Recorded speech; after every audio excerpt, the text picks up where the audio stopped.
We are celebrating Pride with a limited edition t-shirt drop featuring 3 amazing designers from our community and the LGBTQIA+ community. All 3 of the shirts say "Be Good" on them in different designs, and all of the proceeds will be split between the artist and the Okra Project. The Okra Project provides mutual aid to Black, trans, non-binary, and gender non-conforming people. You can head to our website, goodtype.us/pride, to take a look and buy your favorite tee. We hope to see you out and about rocking these designs. They are so beautiful, and we are honored to create this collection with some artists from our community. Each design is a reflection of celebration, pride, and joy, and they are so beautiful. We can't wait for you to get your hands on them. Head over to our site to learn more about the artists and grab your design today. I don't know why I'm always quiet for that anyway. It's like we get this millennial countdown. pause. Yeah. Like everybody quiet on the set. Anyway, we were talking in the pre-show, I guess we would call it, about renting clothes. Is that what? Yeah, Yes, from clothing Newly. rental services. Yes, Yeah. broadly. Well, Newly is not a sponsor. This is not affiliated. But we're not opposed. Yeah. I love that. Yeah, plug it for us. Yes. No one here is opposed. So tell me more about that, because Katie and I are on this journey. We're writing a book about finding your voice. And for me, it has really made me think about finding my voice when it comes to my clothing choices. And I have a story I'll share in a minute, but I'm so curious. You're wearing a really cool sweater. You said it was from Newly. You're renting it, and you realize that like at the end of your time wearing it, people are going to recognize it because it's a statement. So let's talk about that. How have you made your picks? What is it like to rent clothes and like show your style through your clothes? So the reason I joined Newly was because I was like, I don't know what to wear anymore. The pandemic happened and I was like, what do I even like when I'm looking for things? I don't even know what I like. So Newly, by being like, pick 6 things, you're not keeping them forever, 6 things that you would want to wear for the next month or 8, I don't know, remember how many. I don't have that pressure of like, this sweater's mine forever. Like investment piece, whatever, like, or buy super cheap stuff because you're just like, I don't know. So I was able to kind of be like, oh, these are trendy things that I think I would like to participate with, kind of try out a trend, right? Or also I'm able to be like, oh, I only want blue things for whatever reason because I like blue right now. I'm like, okay, let me just see what blue stuff's available. And so I think it gives me some flexibility without the commitment, which like as a Gemini, I really appreciate. Well, now we know that you really like blue things and you're a Gemini, but I just realized we didn't tell anyone who you are or your name. You could just like, we never start with that. In the beginning. I feel like it's not important. Like people are here for the conversation. They'll figure it out. They'll figure out who I am is irrelevant. Yeah, it's for sure. No, it's not at all. Will you just do a quick intro of who you are? Yes, my name is Fabiola Lara. I'm a Chilean-American illustrator and podcaster and content creator in a million different terms. But yeah, I make stuff, I draw stuff for brands, for clients, for social media. That's the gist of it. I'm in Philadelphia if anyone needs to know that fact. I have been to Philadelphia, and we might have said this with someone else too. The real takeaway I had from Philadelphia was Condom Kingdom. Yes. It's just really notable store. It's quite notable. And across from I don't know that we did talk about this though. Because what is that? It does make me think of the like penis museum in Iceland. So maybe I wish. Maybe that's why we talked about that one day, but refresh me. What is this Condom Kingdom? I think we were going to one of those places that has the cheesesteaks, and it was like right across from it. And it is get your cheesesteak, then go to Condom Kingdom. It's just so loud that you can't miss this store, which like, great. That's great. I have to admit I've never been in there because I avoid South Street at all costs. But yes, there are cheesesteak places, and this is just like a sex shop, right? I mean, it kind of tracks for. That's my memory of it. For the street. It's my memory of it. I don't know. I was really deep in my cheesesteak. I didn't really pay attention. I actually don't think I got a cheesesteak, but I do remember that we did the research of like which 2 places to go to compare. So competitive. Oh my God, it's so competitive. Me, I'm a vegan. I will disclose because I cannot give cheesesteak recommendations. Okay. I forfeit that. I leave that to the meat eaters. I can give vegan cheesesteak recommendations, but the amount of people who want that, slim. I actually think that sounds delicious because it's probably... What do they make it out of? A lot of gluten. I mean, it's just heavy gluten. Oh, well, so it's like a bit of a just bomb in your stomach, or just like, I'm not going to name restaurants. I don't want any concrete affiliations. Right. This is not brought to you by Philly cheesesteaks. Any Philadelphia stuff. I actually did do a write-up for Eater that has some of my favorite cheesesteak spots. So you can Google that. Wait, that's cool. That is cool. Do you normally do write-ups for Eater? I think I just did that one, I think. Yeah, I only did one, but I pitched it as it was an illustrated guide to like vegan eats in Philly. That's so cool. And it's a bit out of date now. I think I did it in 2021, but it still holds up. And maybe I should pitch a new version, 2024 version.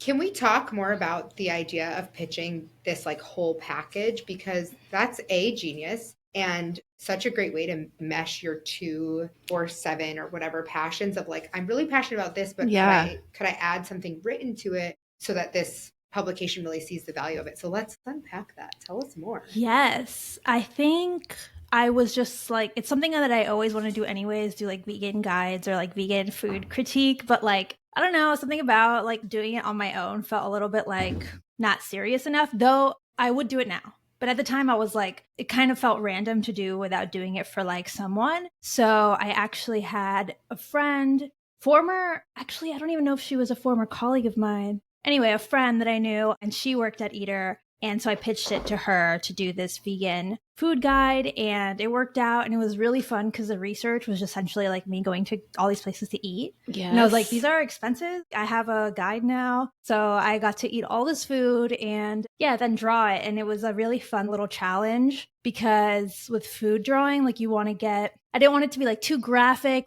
I wanted it to feel fun and like handmade and at the same time portray the food somewhat accurately. I couldn't just like make something neon just because it's fun. I mean, cheese was a little neon-y, so that kind of works. But like, you know what I mean? I want to be like somewhat realistic portrayal and not like glammed up versions of all the food items. Right. So yeah, it was cool. And I think it's really fun to tap into your different interests and just mash them together as much as you can. Is editorial publishing like the it place for your illustration career? I don't know, but you can have a little fun. I love that. Yeah. And I love that you were able to put those things together, create a passion project. And you said you would do it on your own platform now. And so I'd love to hear more about that too, because I know at least I do this, especially on TikTok. I'm like, should I post about this? It's so unrelated to what I'm doing. And if there's like a little way you can bring in the like core of what you do, which would be like illustration, how can you put those things together so that you can create something that's like a little off brand and then tie it back in? Did you feel like that's why you didn't do it that way before?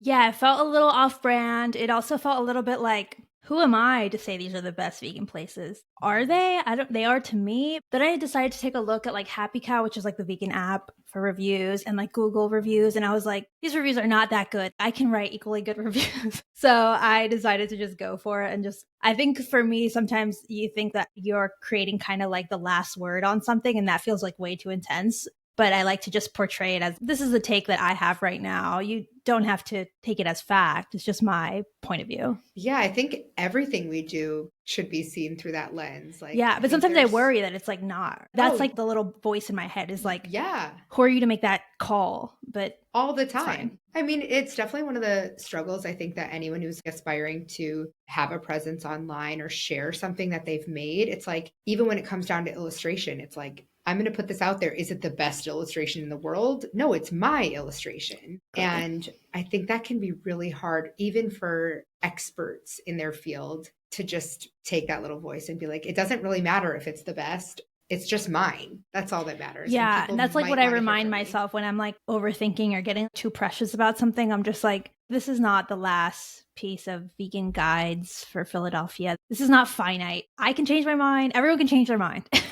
And that kind of releases me of some of that pressure that it feels like, I guess the word is finite, which I also really value hearing from the voices that you don't always constantly hear from all the time. Like, I follow a lot of food bloggers, and sometimes they're just posting stuff because it was sponsored and they're like, delicious. And then I go and I'm like, what the heck? Yeah, lies. Lies. Or like the photos, the content looks really good, but the flavor like doesn't come through.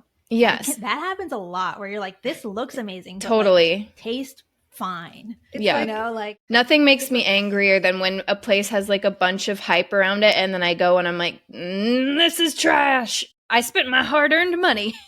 For me, it's like when it's just mid. Oh, just like, yeah. That's almost, that's like what more of a, waste. yeah. I literally make my partner pay for those meals. Like, this is silly because we've been together 10 years. So, like, we share basically all our money. But I'm like, you're paying for that. I'm paying for the better meal. Like, I refuse. Even though, like, it nets out always. But it's like, I cannot feel well leaving this place having known I paid for that mid as hell meal. My husband and I always joke about like which half of the money, whatever we're paying for, like, is my coming half is from. not paying for this. Like, I will not. I refuse. We That's share literally bank how I do it. accounts, but we're just like, nope, this is your half.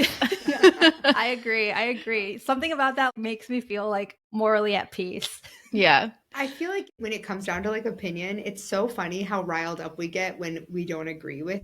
It reminds me of like Mascara Gate, which was on TikTok when an influencer like used a mascara that was promoted. And like, I don't know what ended up happening, but people were like, you clearly have extensions on. And then everyone bought the mascara to figure out the reality. Was it? Yeah. And like zooming in, and it's marked as sponsored content. Who cares? Buy it for yourself and find out. Like, it did exactly what it was intended to do. And the mascara that works for you, or the illustration, the Procreate brushes, or the whatever that works for you might not work for me. And it's never like a one size fits all. Like, for example, Katie, there's like you hate goat cheese. So, like, yeah. If you get Kill a it. dish with bury it. I love goat cheese. I would eat goat cheese. Cow cheese cheese was one of the best is amazing. ones. Goat cheese to me, I taste every blade of grass that it ate and grazed on, and I'm like, it's disgusting. It tastes like mold and like it literally does wet not. leaves. Like blue cheese or something. I don't know. Blue cheese doesn't bother me in like small amounts, but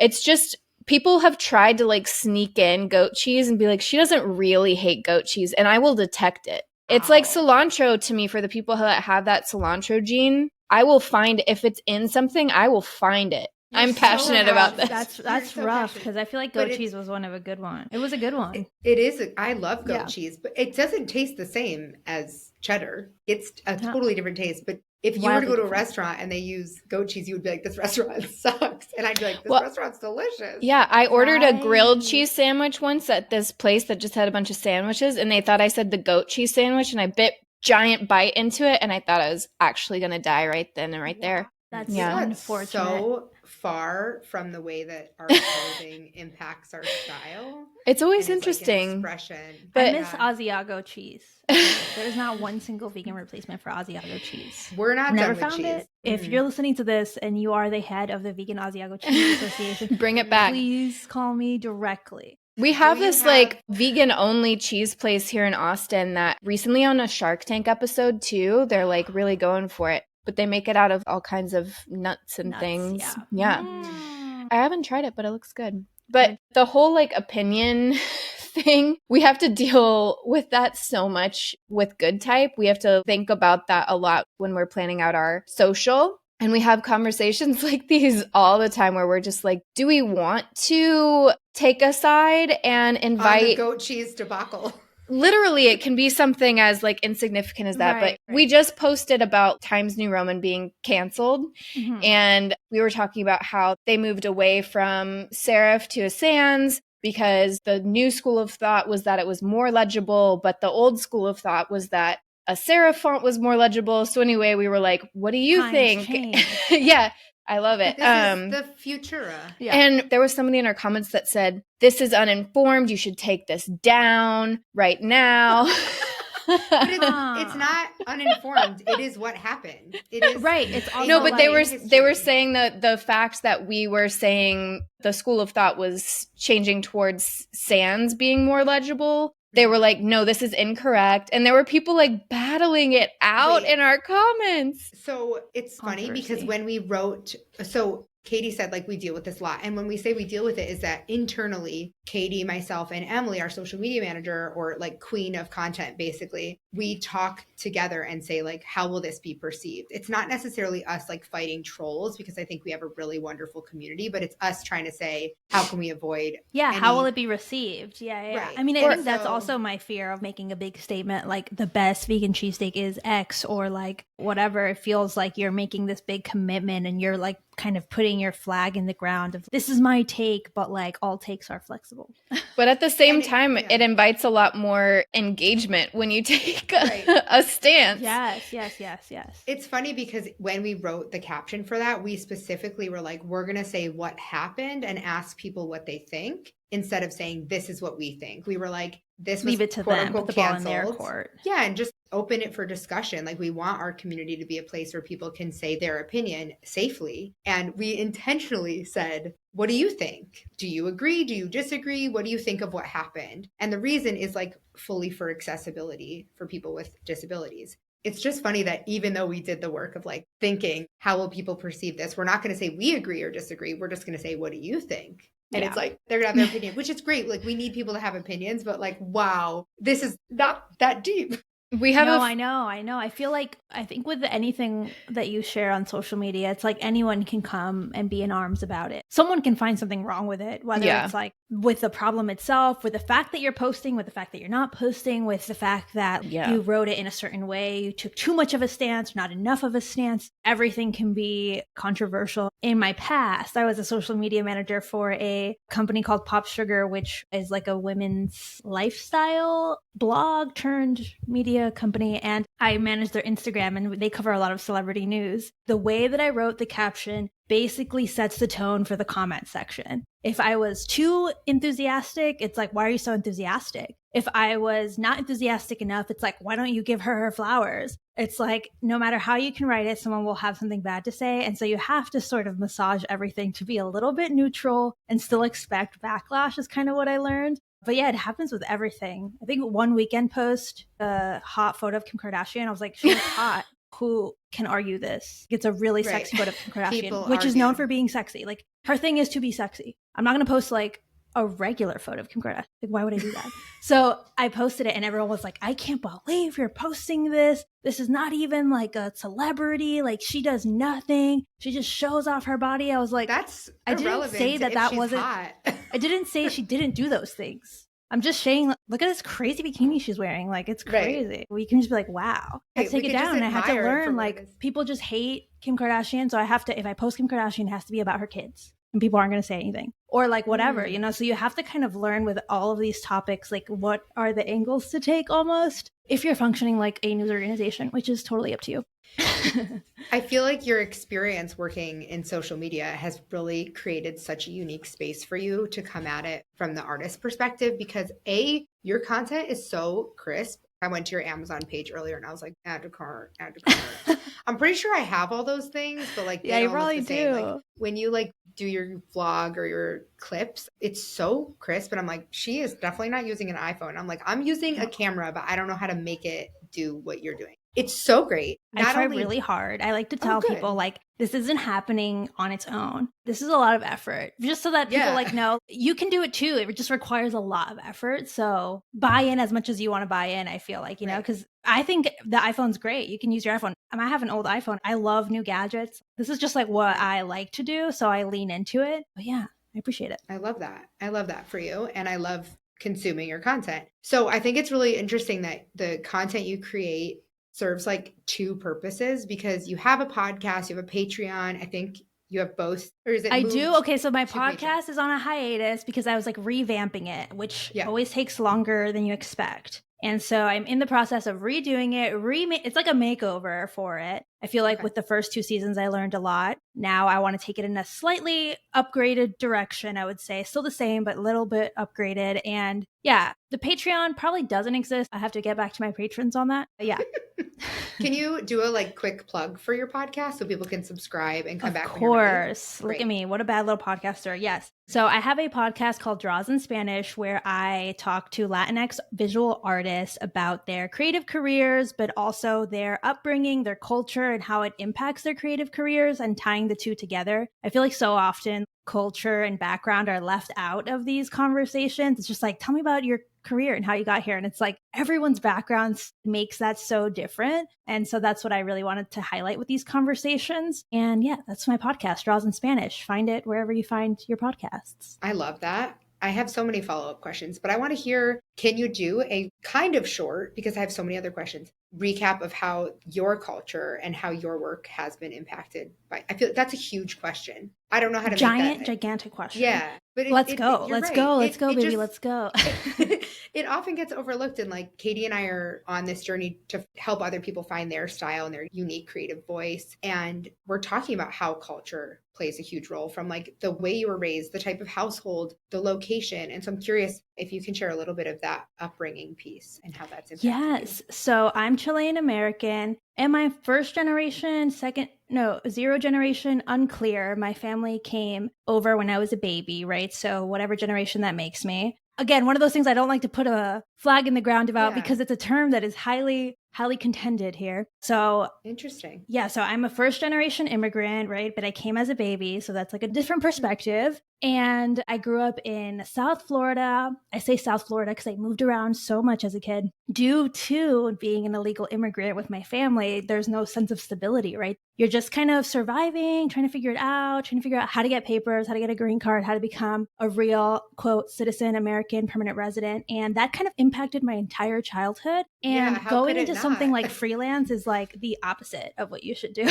All signs point to just like a normal career. Even just like an office job, that's solid. Do you think because of the instability of what you experienced as a child, you're like, that's what the traditional path would be, is like find something that's as secure as possible? Yeah, and that's what I did. I mean, that's why I worked in social media for so long. I did that for like 5 years. I kind of like followed through with that. I guess I would call it like my first dream was to just have a professional job in an industry and go to work 9 to 5, office job. What a treat to have an office job as opposed to like a labor job, that kind of thing. And then just slowly seeing that crack and being like, I don't know if I actually am having any fun anymore. Do I want to do this? And being in a place with a little more stability on my own as an adult, being able to make different decisions and chase after kind of an alternate dream that my family doesn't quite understand, but they're fully on board now. It's a bit ambiguous to them, I think. Yeah. So they're supportive, but maybe don't quite understand it, which I think is the case Right. with a lot of people who just aren't entrepreneurs or self-employed. Did they have fear around that for you when you told them that's what you wanted to do, or what kind of emotional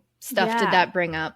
I feel like I've always been really independent since I was like 16. So they didn't really have fear around it. They were like, I guess she knows what she's up to because, I mean, you know, I've been doing everything on my own since then. So it's not like shocking or it's going to impact their lives in any way. Yeah. It was just such an untraditional path to them. Yeah, it was sort of like weird. Why would you leave a good office job? Yeah. You know, like that's so weird. Right. I'm like, yeah, it is a bit weird. Yeah. Or like, I just don't feel joy anymore. So, but for first generation families, like joy isn't really a priority, you know? Yeah. Right. Yeah. Survival mode. That's really important. And I'm so glad you did follow through because obviously it's going, I mean, I don't want to say like swimmingly. That ignores the fact that working for yourself is difficult. I mean, working in general is difficult. Yes. But I feel so happy. Like even slower months, great. I'm like, I'm chilling. It's fine. I don't know. I think a lot of people like maybe my early childhood was so unstable, but I don't sweat it that much anymore. I'm just kind of like, I've always survived. It'll be fine, you know? Well, and as we get older, we find out that the quote unquote stable jobs are totally a ruse as well. And you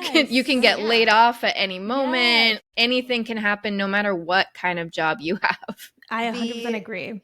The TikTok videos or social media videos, the viral videos of people like 3 hours until I'm pretty sure I'm getting fired. Day in my life getting laid off. And I'm just like, oh, that's hell. Literally, I saw this one where the girl was like, can you explain to me? I have the highest record. I've only been here 3 months. I've already outranked everyone. And they're like, we can't. And she's like, but it doesn't make sense. And she's like, am I just a number? Like, I've never met you before. And they're like, I'm very sorry. You almost have more control when you're in charge of your own destiny, you know, and you're not open to somebody else just being like, I'm firing you. Why? I can't tell you.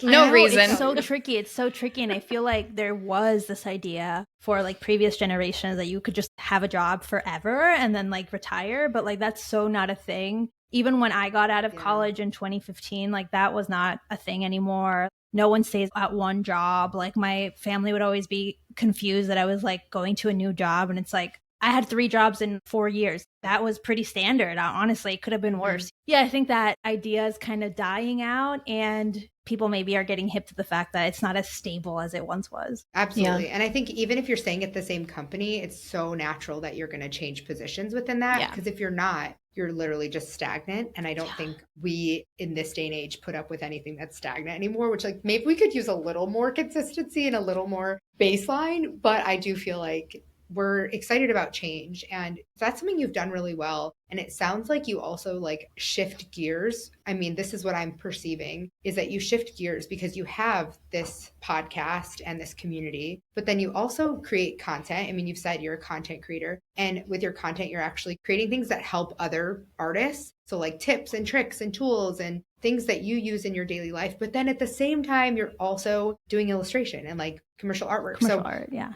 How do you transition between all of those things and find some sort of, I hate saying balance, some sort of harmony between all of those things where you're able to switch from one to the other without burning out too much on one, or like not pouring enough water into one, not giving it enough life? How do you navigate that? I definitely feel like, I don't know if I have a balance, I'll say that to begin with, but I do feel like I kind of lean into the seasonality of it, like a season of a podcast, a season of being more online. Obviously, you want to be consistent, but it's a bit unrealistic to always, like, you can't always be super consistent. That seems really impossible to me. So I don't try to hold myself to that standard. But if I can be consistent for 3 months on social media with some sort of schedule and then like a season of a podcast, I just kind of treat it like that, where I have a bit of a focus for a while and then maybe it shifts. Maybe it shifts if I have a really big illustration project. Maybe if I don't have a ton of illustration work, I'm going to go really hard on everything else. I kind of just sway as I need to. And I do think that I see it all as one thing. To me, it's not like, oh, I have all these different, I mean, I do have all these different things, but it's all part of me and my business and my career. So I'm just kind of like shifting focus a little bit. And I think that because I worked in social media, which used to tackle so many different things, right? You're like a little bit PR, a little bit marketing, a little bit sales, a little bit this, but it all funnels through social media. I kind of maybe treat myself a little bit like what I'm putting out is basically what people are seeing and what people think I'm up to. And I just kind of, if I post about it, that's what I'm up to. That's what you're going to think I'm up to. And that's true. But if I stop posting about my illustration work, you're going to forget I'm an illustrator. If I stop posting about my podcast, you're going to forget I'm a podcaster. So I just kind of treat it like that. And I guess in some sense, social media is a bit of a performance. And I just try to like balance it out, what I'm up to, I guess. Burnout, impossible to avoid, I feel, but you just kind of have to learn for yourself how you can navigate it and how you deal with it. I think a lot of it is that knowing your own limits. I think some people are more prone to it than others. And I feel like for me, if I have a good social life happening, or just like, I mean social life as in like my own private life. I'm not like out there socially clubbing or anything, but like my own little life going outside of my work life, then I feel a little bit better. And I just kind of try and balance that out. Am I still having fun, or am I just showing up and drawing and doing my content and like really miserable? I tend to like gravitate towards the things I'm having fun doing. I just want to replay that whole monologue. Really well. I know. I need to play that for myself every morning when I wake up. Well, and it made me think of like, if you think about a scale where like something is on this side, or like a seesaw, if it's stuck in the middle, and I just said this the other day, it's like, if it's stuck in the middle, you're just sitting there. Like, it's not fun. It doesn't feel like there's momentum. Yeah. Yeah. So if you let the tides turn, and like if you let one side be heavier and you let one side be lighter, it's just like a fun ride. And so figuring out like, what are the warning signs? Metaphor. What are the warning signs of, okay, it's not getting to be fun anymore, or like, okay, I think I need to shift the weight here a little bit. And I love that you're saying like, I'm going to remind people that I'm an illustrator, but I also like, if I'm working on the podcast, I'm going to document that. And something that brought up 2 questions for me is, one, you have an agent. So I wonder if that has taken off some of the pressure of needing to promote your illustration work, or do you feel like it's more of a situation where you have someone supporting that piece, and so you can lean on them for helping you navigate that, but not necessarily for the marketing piece of things? Because does that make sense? Like, traditionally, agents were your form of marketing. And I think nowadays agents are more of a tool. And this is not to speak for all agents. This is just my experience, is that they're more of a tool for like helping you navigate the things that are bogging a lot of artists down, like what should I charge for this? And what does this contract say? Can you read it for me? And really this power of having a presence online, whether that's your newsletter, your podcast, your Instagram, whatever it is really a great way for you to like build clout for those potential clients. Yeah, I definitely see having an agent, like obviously that takes some weight off of me, right? If all's working well, they're also marketing my work on my behalf without me having to do so. Right, but the more buzz I can create around my own work, the more people are going to be knocking at me and my agent's door. That's kind of how I see it. It's the more that I put stuff out, the more stuff that I make, the more they have to go out and market, right? Like if I just don't make new stuff, they only have like my backlog to go out there and make. Right. They can't promote if you don't have any work. So like you have to. Yeah. Or like if they have other illustrators who are putting out a bunch of new work and I'm here just snoozing, then like, yeah, the latest client is going to be like, well, I want to go with the people that are like putting stuff out right now. That's going to be better for my brand as the brand hiring or as the art director hiring. Right. So that's kind of how I treat it. I definitely wouldn't rely just on my agent to get me work because they're only able to do so much. I also have to market myself. And I think some people maybe hate marketing themselves, but I do see it like if you have a business, you need to market it. I see it very straightforward. Like you want to market your business. Anyone would want to market their business. Right. And maybe that's because I went to school for advertising. So I like love it. I'm down. I think I'm having fun. Like I'm like, oh, I don't have to draw something. I can just market this old drawing. Sick. Right. I don't have to draw something new. Maybe that makes me different than other illustrators, but like that's fine with me. I love that. I think there's so much value in all the things you said. Repurposing your old work and finding new ways to promote your old work is really important, as well as keeping on top of making new work.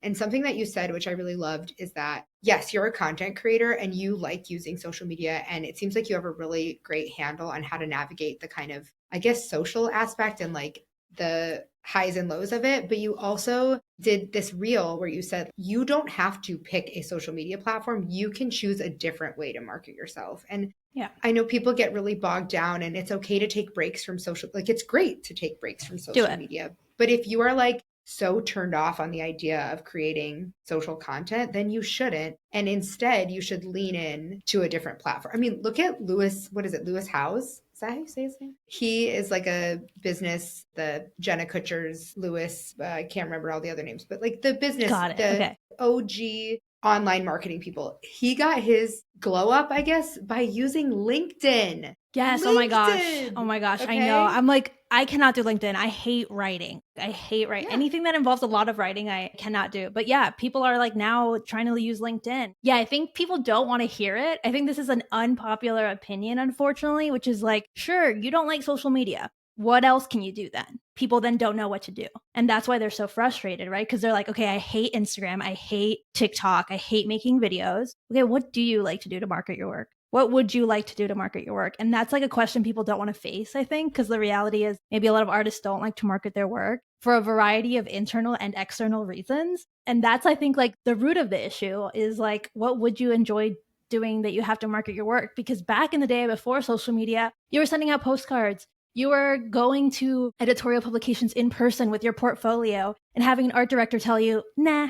Right. There were other things that people were doing. And it's like, do you want to do that? For me, I prefer social media. But if you don't like it, then you need to find another avenue. And that's up to you. That sounds tough. I personally don't know. There's not that many avenues, I feel like. But that's the thing people are ignoring. Yeah. You can blame the algorithm, but really you can also like pick. You don't have to participate in this game. Also, you don't have to grow to... I mean, we have 1 million followers. We are fine with having more engaged followers and having less of them. Like on our personal pages, we're not really sharing anything. I think there's a lot of power in having a small, like micro influencing. I am so much, and this is not to like hate on ourselves. This could sound so mean to ourselves. I think I am more likely to swipe up or swipe or whatever, click, link, click. Do I know Engage? Engage on my sister sending me, who like is not really on social media. When she tells me about a new product, I'm like, add to cart. And I'm like, do you have an affiliate link for that? And she's like, no, what's that? And I'm like, I trust her, or like these micro influencers who I feel like I really know because I'm having conversations with them than I am from a brand. I get that. That's why we're not doing affiliate links here and there. But I also feel like there's a lot of power in a small audience. But the other thing you said about not wanting to share your work and like, are a lot of artists being maybe afraid or just not interested in marketing their work. It's so true. And it's so interesting because let's say we decide to have a product line, which a lot of artists do. It's like Mhm. not low hanging fruit, like it's easy, but it's very accessible to have a product line, like print on demand Yeah. posters, let's say. And if your end goal with that is to bring joy to someone by having your art on their wall, you have to tell them that you make art for their walls. Like you have to show them. You have to tell everyone, whether you're Right. making something for a customer, you have to tell them, hey, I have these products. Unless you're Right. automatically at Target, like, I don't know, like you're either in the store, unless you have a retailer. You have to Right. go and tell people that you've created something that they can purchase. But the same can be said for like telling art directors that your work exists. You have to tell them that your work exists and that maybe it's meant for XYZ. And I feel like I get that marketing can be icky, but like you got to do something. I think that's like the point that I'm always at is like, okay, you hate making reels. Don't make a reel. What are you going to do then? I think I did the craft fair circuit a lot in the beginning of my business. And while that's not something I'm really passionate about doing right now where I'm at, it was such a good season of my career because I was feeling weird about marketing. I didn't really have my voice. I didn't really know how to get out there, and seeing people and talking to them in real life and having real conversations and seeing people get excited about my work in front of my face, I was like, oh, this is really inspiring. And it really set me up for anti-icky marketing feelings. Yeah. So they give you like a confidence boost, essentially. Yeah, I mean, craft fairs can be like really socially exhausting because there are just so many people and you have to have a lot of conversations, and that can be kind of scary as an introvert, but it also pushes you outside of your comfort zone, and it's much more authentic than social media feels sometimes. So that's my suggestion. Totally suggestion agree. If you're like, yeah, I know, because social I'm not providing like tangible things you can do outside of social media because I haven't done them. But yeah, I think you're right. Booths, in-person events, pop-ups, like those are the kinds of things that'll get some buzz around you without having to do social media. And I think, like a newsletter is something also relatable, or like a blog that's not social media related or like social media adjacent. Yeah, a lot of people are doing, what's that called? Substack. Yeah. People are doing private podcasts. Yeah. People are doing all sorts of stuff. Like a lot of things that feel more personal and more human centric than, it's like anti the backlash against social media. Like, how do we make these real connections again? Yes. Yeah, I think it's these intimate spaces that people are craving. And it's funny though, because on those intimate spaces, we also still want to grow. And I think this Instagram culture has sort of taught us that like bigger is better. Yeah. And I don't want to sound like a hypocrite because we have a big platform, but Katie and I are the first to say, like, we didn't build this community. We are the tour directors. We're like giving the directions, like steering the ship or something, but we didn't build this. Like we 100% owe all of that to Bodhi and the way she was able to pull people together. And so I don't know that I can necessarily give advice, like except for my own personal platform of how I've grown. And it's funny because I've never grown by having a viral video. Like I've never had a video go viral on any platform. It's so unlikely. Yeah. And the people who build something of that size, like had a lot of virality, which is great. Like that must feel so cool. I'm sure there's a lot of hate that comes with it too, just from what I've heard. But if you can consistently talk about those pillars and you can really foster this topic that you're really passionate about, or keep sharing your artwork like slowly and steadily, that's really valuable too. And you said if you like don't want to do reels, a really good example is Olivia Herrick. And she posts, I don't know if it's every day, but like for 5 years or something, she has been posting the same color palette, the same encouraging messages. I think she's posted like 2 reels in her lifetime. She's never posted her kids. She's never posted her like home life, but she has created a safe space where like every day or every couple of days you can get a nice uplifting message from her. And she said, and she's the first to say, that is not how she books jobs. That's separate from her work. This is like a thing that she just wants to put out into the universe. And her clients are separate. She's not really sharing her client work. I think you have to be like really clear with the purpose of being on social media, because like if your purpose for being on social media as an artist is to market your work, then the numbers, the amount of likes, that kind of stuff doesn't super matter if you're still able to reach like art directors, if you're still able to like reach people who are hiring for client work or reach just like retailers, for example, if you're like a product based business and you want to wholesale, it doesn't matter if you have a viral post. It just matters that the people that are appropriate for you are seeing your work. And then you don't need to get caught up in the numbers. Well, people but also I think everyone gets caught up in the numbers, maybe unnecessarily. Well, they're also concerned with the wrong numbers because they're looking at reach and not engagement. And engagement is the one that's like the real tell of, okay, you have an audience of 100 people. 50 of those people die hard. They're constantly responding to your stories. They're following your newsletter. They actually care about you. That is so much more valuable than like 20,000 people who don't remember why they follow you. Yeah,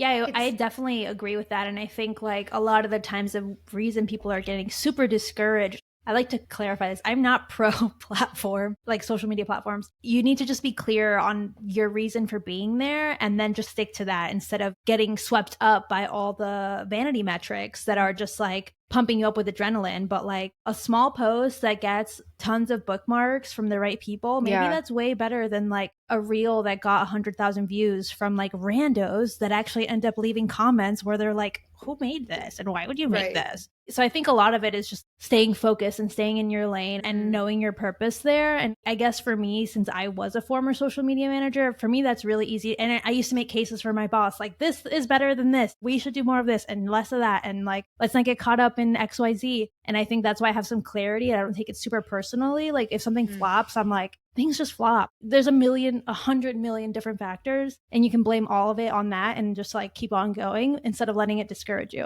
You have such a level head about that. It is so refreshing. People are going to stop listening to this because they don't want to hear it. I'm telling you, people do not want to hear what I have to say about this because it's like, they just want to hear like, leave the platform. Sorry. I don't know. Yeah. What you said is exactly what I would want to hear. I feel like I want to hear like, just stay in your lane, keep focused. Like there's a million reasons, just keep doing what you're doing, keep making. And it may not, and like Katie said, it may not be social media. It could be workshops. It could be in-person events. It could be markets, like stay in your lane, you know? And if you're getting what you need out of it, then like, that's all you need. You don't have to get caught up in like a million other things. Yeah, I mean, it's way easier to just get caught up in trying to grow numbers and trying to get virality. Yeah. It's also a little bit icky. It doesn't feel that great. And I've seen a lot of people who are like, my video went viral and yes, I made a lot of sales, but I also got so much hate or like questions and I left social media for 3 months after, you know, and things like that. Yeah. And it didn't stick. It was like one thing. And it's funny because we've all seen a video that either you're obsessed with or artwork or whatever. You're like, I can't believe this isn't viral. Or you've seen something viral and you're like, why on earth is this viral? And so it's like, you could post the same content, the exact same content, 2 different times, 2 different audios or whatever. And like one could go viral and one couldn't. Like it really isn't an indicator of your value. Yeah. No, it's 100% really cool, not. And I think I learned that just working in the industry too, like the way that I write the caption will be the mood for this post. If I write it a certain way, it's going to get a lot of engagement, for better or for worse. Or if I write it another way, it won't, you know, it'll get a lot of shares. So I think just knowing how fickle everything is kind of, for me, it takes the pressure off. I'm just like, oh, maybe that one just didn't hit, or like this one really did. I guess the vibe was right. And I just kind of take some of that pressure off. Like if you're going to Instagram expecting every post to be a hit, you will feel disappointed inevitably. I think one of the huge hallmarks of if social media is going to feel icky or not is whether or not you're being authentic and honest to who you are. And yeah, because a lot of times when we feel gross, it's because we're putting on some kind of mask, trying to be, it's marketing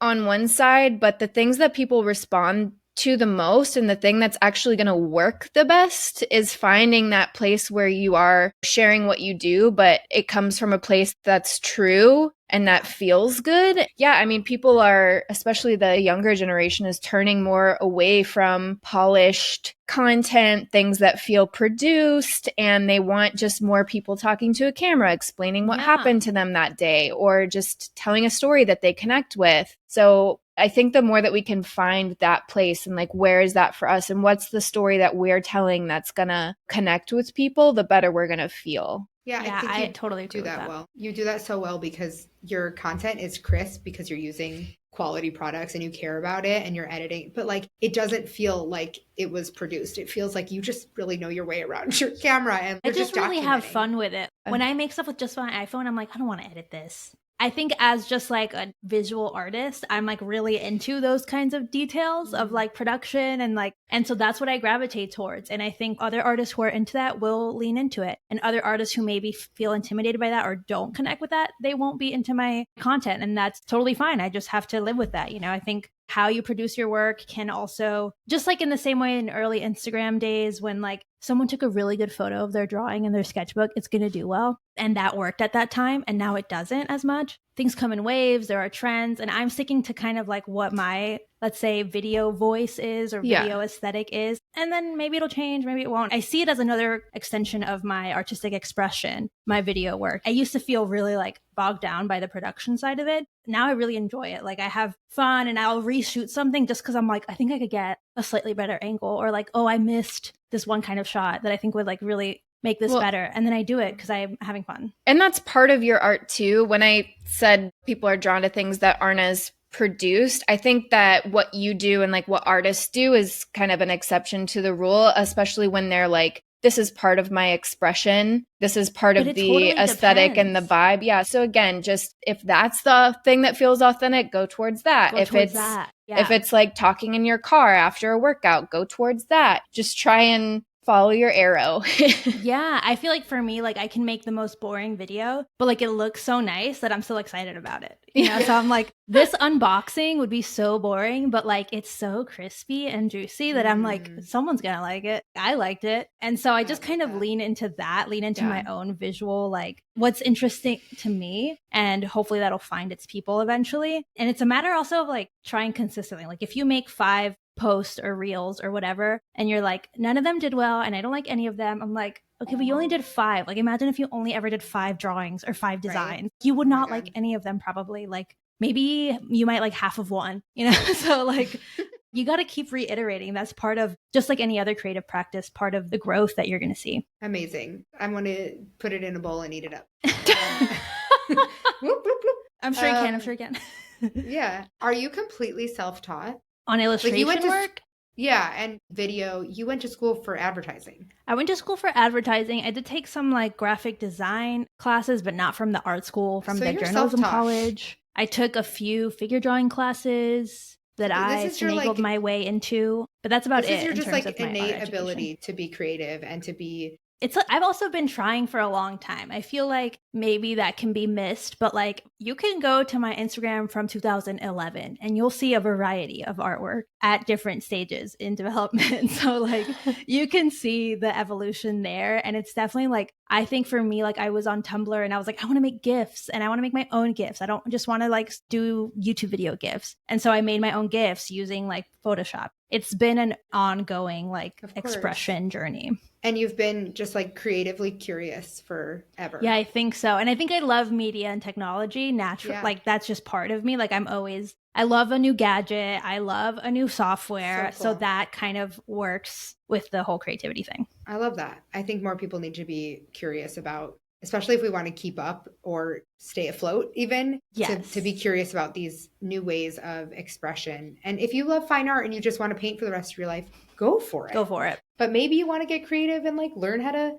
film or edit a video. Maybe you don't. I think that's the thing. Like you don't have to. But if you want to, like you should try more than 5 times. Yeah. And also you can, after 5 times, you can say, I hate this. I'm going to hire someone who is good at it. That's fine too. Yes. Anyway. Exactly. Okay. So 2 things that you have like purchased lately or been binging. I know you love true crime podcasts. What are like 2 things unrelated to our discussion that you have just been loving?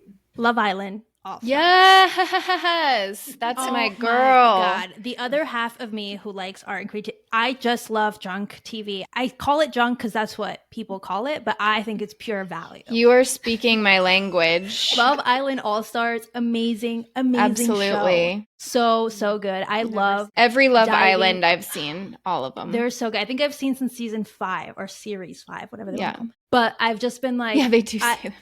Yeah, I just love like getting really into some sort of celebrity culture just fuels me up. I used to think it was a substitution for like some sort of connection I was missing in my life, right? Like, why do I do this? Why do I get so excited? I listened to a psychology podcast about it, and they said it's an extension of how you create relationships. So it's just me finding more ways to be more passionate about stuff. And yeah, so I love Love Island All Stars. I love petty drama. It's so fun. I just think like have fun. Yeah. I love that. Do you have one other something you love? One other something. I got a new camera.